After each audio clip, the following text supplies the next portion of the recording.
பெரிய பெருமாள் முதல் கதை கதை சொன்ன முதல் ஹீரோ அவர் தான். ஷாக்கா இருக்கா? அப்படிதான் இருக்கும். வந்து பரதேசி பார்த்து முடிச்சுட்டு பெரிய பெருமாள் கதை எழுதி முடித்த உடனே இந்த யார்கிட்ட போகலாம் ஹீரோ அப்படிங்கும்போது, நான் முரளி சாரோட பயங்கரமான ஃபேன். இதேமே இதேமேன்னு பாட்டு பாடி அழுத, நமக்காக அழுத ஒரு ஜீவன் அப்படின்னு சொல்லி, ஏன்னா ஒன் சைடு லவ் அதிகமாக பண்ண தலைவர். ஓகேங்களா?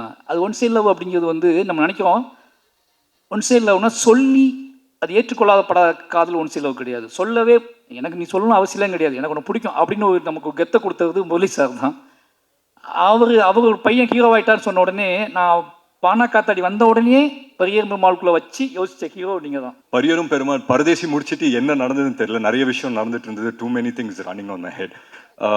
பட் உங்களுக்கு நான் இன்னொன்று சொல்கிறேன் சார். லாஸ்ட் டெக்கேடில் நான் பார்த்த ஒன் ஆஃப் த பெஸ்ட் ஃபிலிம்ஸில் பரியரும் பெருமாள் எனக்கு ரொம்ப ரொம்ப பிடிச்ச படம் சார். ஸோ நான் அந்த பரியரும் பெருமாள் மிஸ் பண்ணதில் எந்த ரிக்ரெட்ஸும் இல்லை. ஏன்னா கதிர் வந்து ரொம்ப ரொம்ப சூப்பராக பண்ணியிருந்தாரு. So I have no regrets. It's one of the best films அது. அண்ட் கூடிய சீக்கிரம் அடுத்த ஸ்கிரிப்ட் எதனா சொல்லுவீங்க ஒரு நம்பிக்கை இருக்குது சார். ஸோ மற்ற